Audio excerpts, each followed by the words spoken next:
Assalamualaikum warahmatullahi wabarakatuh.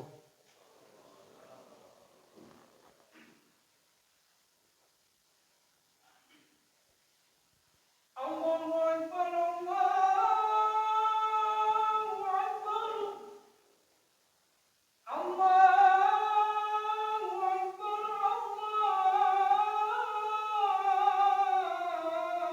Allahu Akbar. Asyhadu an la ilaha illallah.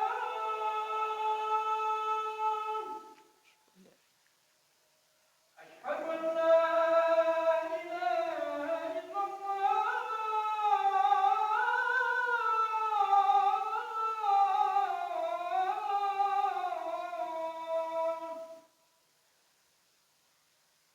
Asyhadu anna Muhammadar Rasulullah.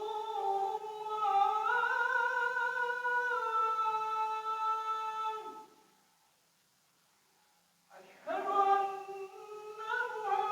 Muhammadar Rasulullah.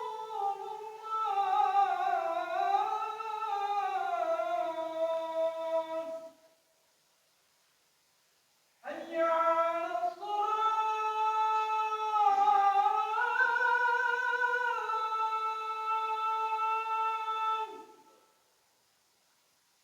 Hayya 'alas shalah.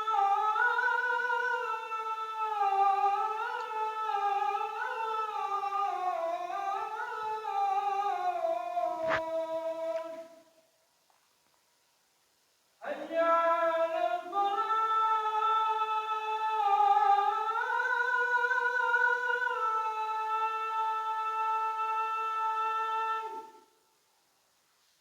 Hayya 'alal falah.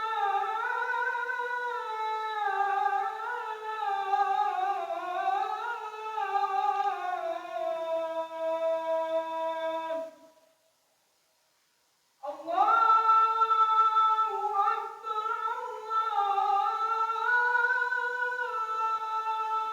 Allahu Akbar.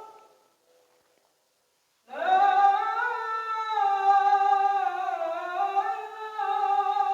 ilaha illallah.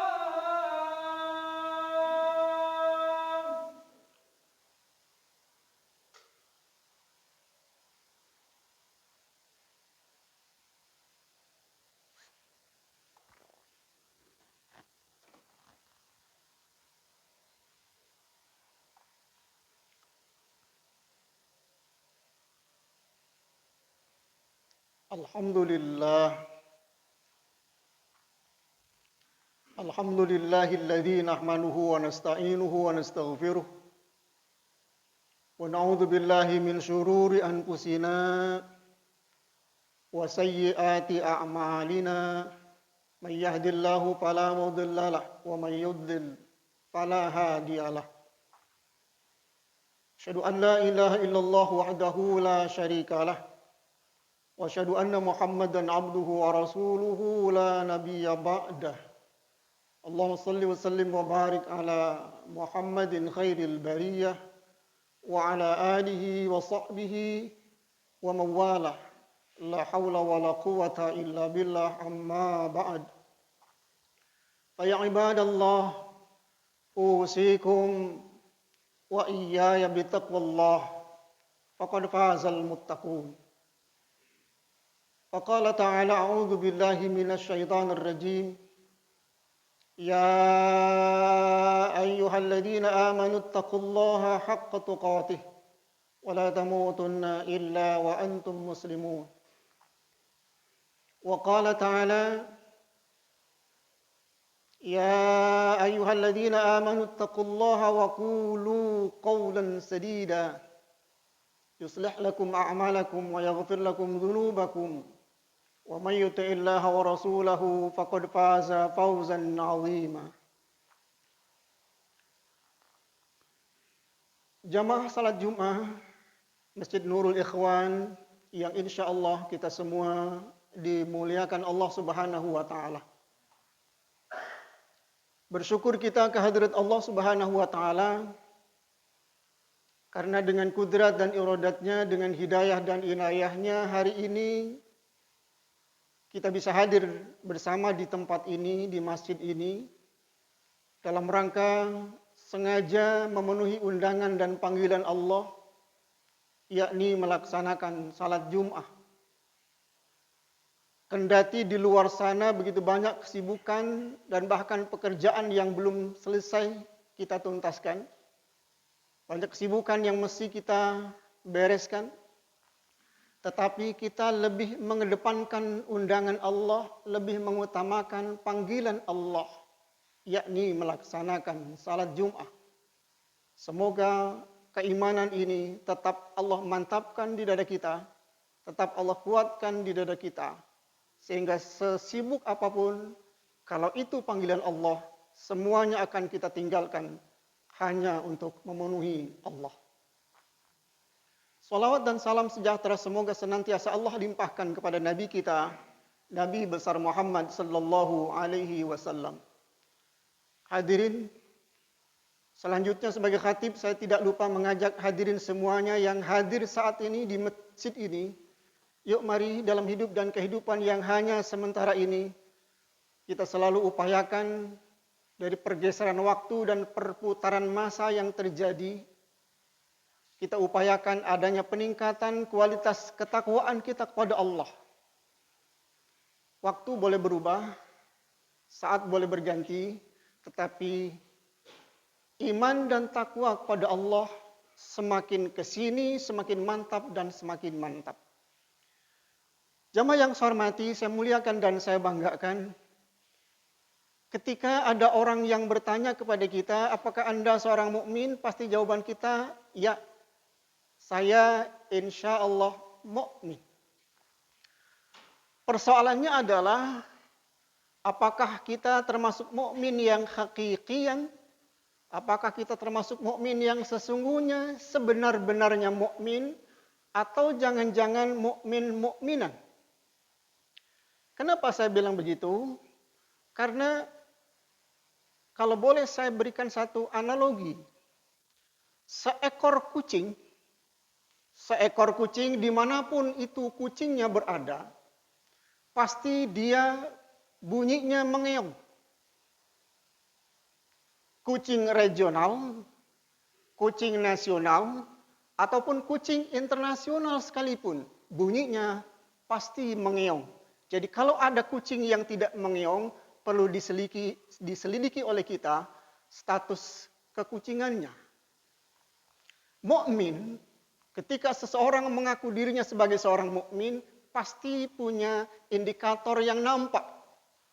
Pasti punya ciri khas yang nampak yang bisa kita lihat, dan pasti punya measurement, ukuran. Dan tentu ukurannya kembali kepada Al-Quran Al-Karim untuk melihat apakah kita mukmin hakikian, mukmin yang sesungguhnya, atau bukan mukmin, atau sekedar mukmin, asal mukmin. Untuk itu mari kita bercermin kepada firman Allah Subhanahu wa taala yang tertuang dalam surah Al-Anfal ayat 2. Dalam surah Al-Anfal ayat 2 Allah ingatkan kita bahwa a'udzubillahi minasyaitonir rajim. Innamal mu'minuna alladzina idza dzukirallahu wajilat qulubuhum. Bahwa sesungguhnya orang yang mukmin itu adalah orang yang idza dzukirallahu wajilat qulubuhum. Ketika disebut nama Allah, wajilat qulubuhum, bergetar hatinya. Bergetar hatinya artinya kalau dia takut, dia semakin takut kepada Allah. Kalau seseorang takut kepada Allah, tidak sama dengan takut kepada hewan binatang buas, tidak. Takut kepada binatang buas tentu kita semakin menjauh dari binatang itu supaya kita tidak diterkamnya. Tetapi takut kepada Allah, makin takut kita kepada Allah, semakin mendekat kita kepada Allah Subhanahu wa taala. Mungkin kemarin ibadahnya masih kurang, dia semakin diaktifkan ibadahnya, makin dipermantap ibadahnya. Mungkin kemarin suka telat salatnya, dia coba merubah bagaimana supaya dia salatnya tepat waktu. Mungkin kemarin baca Fatihahnya masih kurang, dia coba untuk menyempurnakan bacaan Fatihahnya supaya apa? Kualitas ibadahnya makin bagus dan makin bagus. Dia semakin takut untuk mengabaikan perintah Allah. Tetapi dia coba untuk concern, semakin mantap, ibadahnya makin kuat dan semakin kuat. Ini bukti bahwa ada semacam change of behavior, perubahan sikap dan perilaku bagi seorang mukmin yang sudah mendapatkan berita, suara bahwa Allah disebutkan oleh seseorang. Saat itu bergetar hati kita sehingga menyebabkan kita makin takut kepada Allah Subhanahu wa taala. Semoga ciri yang pertama ini lekat pada diri kita. Amin. Yang kedua, idza tuliyat alaihim ayatuhu zadathum imana.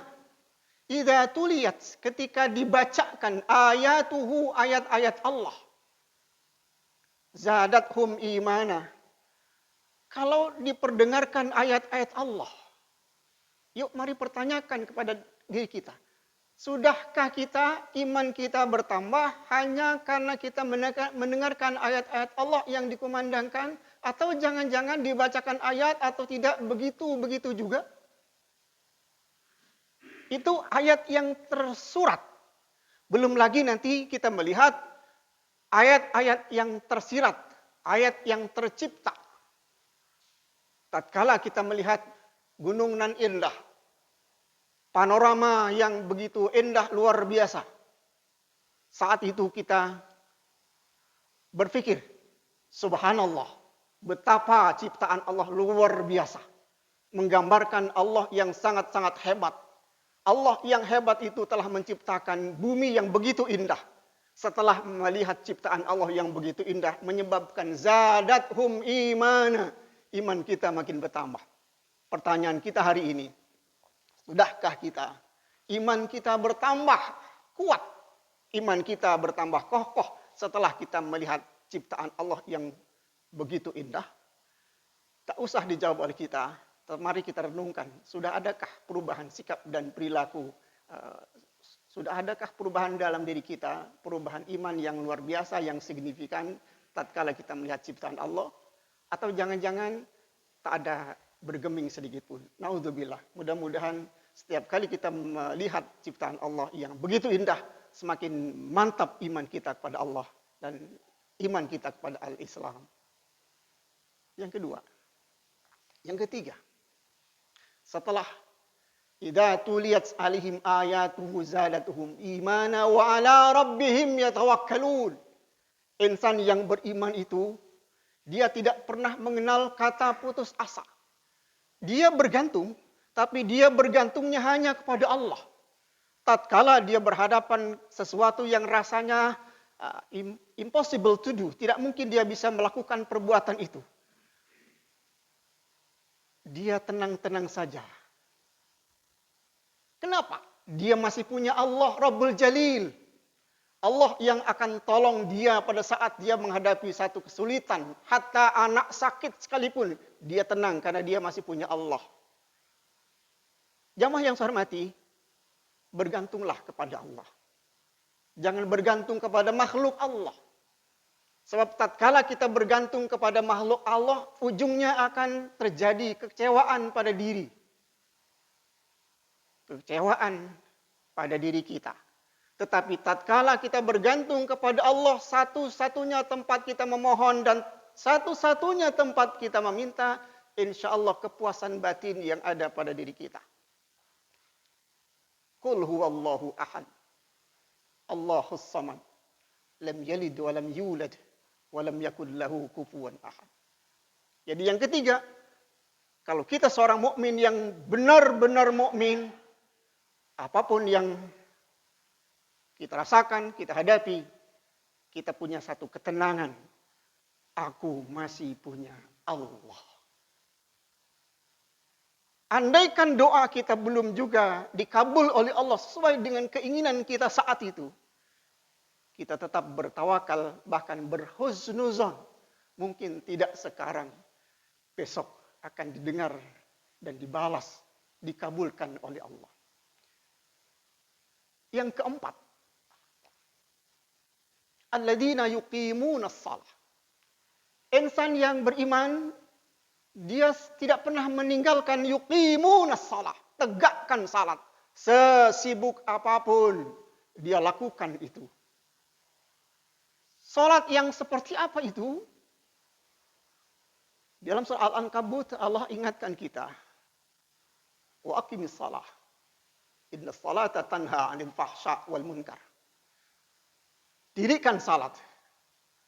Sesungguhnya salat akan mampu mencegah pelakunya dari berbuat keji dan munkar. Kalau begitu, salat yang kita lakukan mesti berdampak pada perilaku kita di luar salat. Saya ulang. Salat yang kita tegakkan, salat yang kita dirikan, ini mesti berdampak pada perilaku kita di luar salat. Kalau salat kita mantap, iman kita mantap, takwa kita bagus ketika kita berada di atas tikar sajadah, wajar. Lawang kita sedang di atas tikar sajadah. Kita sedang dalam sebuah masjid. Wajar kalau iman kita mantap. Wajar kalau takwa kita bagus. Tetapi sekarang, yuk mari buktikan bahwa di luar masjid kita masih iman. Kita masih oke. Takwa kita makin mantap. Sebab banyak orang yang imannya cuma di atas tikar sajadah. Begitu masuk dunia bisnis. Bisnisnya ngaco. Tidak lagi kembali kepada aturan Allah Subhanahu wa ta'ala. Bersosial, tidak lagi berpatokan kepada Al-Quran dan Sunnah Rasulullah Sallallahu Alaihi Wasallam. Ujung-ujungnya dia gunjing orang, gosip orang dan seterusnya. Kenapa?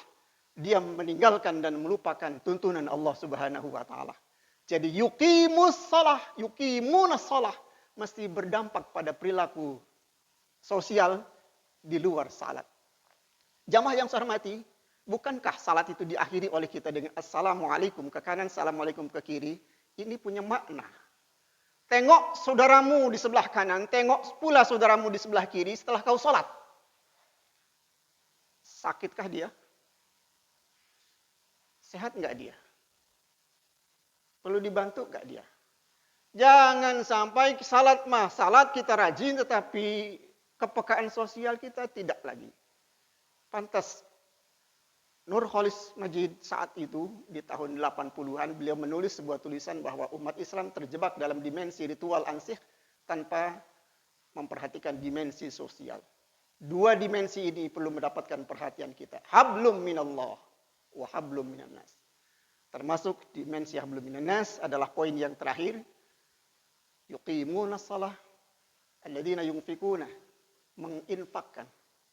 Alladzina yuqimunas salah, kemudian menginfakkan sebagian rezeki yang Allah berikan kepada dirinya. Kita yakin, kita sadar bahwa dalam harta kita ada hak orang lain. Dalam rezeki yang kita terima ada rezeki orang lain. Wa fi amwalihim haqqun ma'lum lis-sa'ili wal mahrum. Dalam harta kita ada hak orang lain. Yang kalau itu tidak kita kembalikan, maka otomatis yang masuk ke dalam perut kita, yang masuk ke dalam perut istri kita, yang masuk ke dalam perut anak-anak kita, something dirt, sesuatu yang kotor.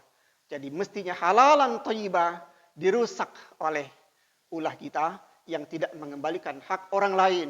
Kita abaikan sehingga masuk ke dalam perut kita dan keluarga kita. Na'udzubillah. Ayat ini belum selesai. Ulaika humul mu'minuna haqq. Ini penegasan dari Allah Subhanahu wa taala. Ciri 1, 2, 3, 4 sampai 5 itu merupakan indikator-indikator yang bisa kita lihat nanti yang menggambarkan bahwa kita mukmin yang sesungguhnya atau bukan. Kata Allah, ulaika humul mu'minuna haqq. Itulah yang punya 5 ciri tadi, yang mukmin yang sesungguhnya. Lahum darajatun 'inda rabbihim wa maghfiratun wa rizqun karim. Reward yang Allah berikan ada 3 macam, tapi tidak dibahas oleh saya pada kesempatan khutbah kali ini karena durasi.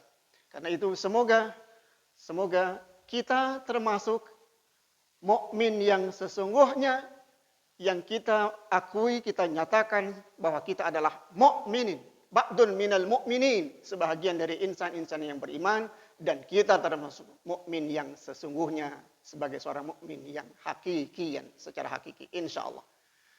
Demikian khutbah singkat yang bisa saya sampaikan.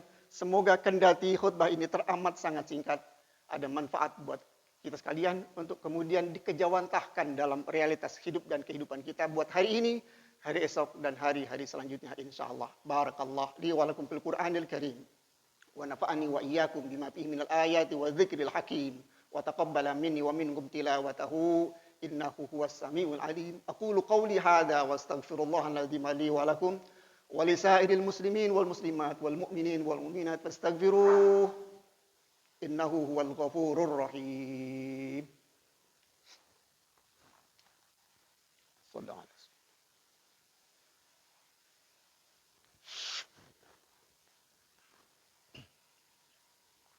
Alhamdulillah. Alhamdulillahilladzi amarna bil ittihad wal i'tisam bihablillahil matin. Asyhadu an la ilaha illallah wahdahu la syarikalah wa asyhadu anna Muhammadan abduhu wa rasuluh la nabiyya ba'dah. Allahumma shalli wa sallim wa barik ala Muhammadin wa ala alihi wa ashabihi. Amma ba'd fa ya ibadallah usikum wa iyya bittaqullah faqad fazal muttaqun. Faqala ta'ala inna Allaha malaikatahu yusalluna 'alan nabi ya ayyuhalladzina amanu sallu 'alaihi wa sallimu taslima. Allahumma salli ala sayyidina wa habibina wa syafi'ina wa maulana Muhammad wa sallim radhiyallahu ta'ala an sadatina ashabi rasulillahi ajma'in. Amin ya rabbal alamin. Allahumma ighfir lil muslimin wal muslimat wal mu'minin wal mu'minat al ahya'i minhum wal amwat. Innaka sami'un qaribun mujibud da'wat wa ya qadiyal hajat. Rabbana ظلمنا أنفسنا وإن لم تغفر لنا وترحمنا لنكونن من الخاسرين.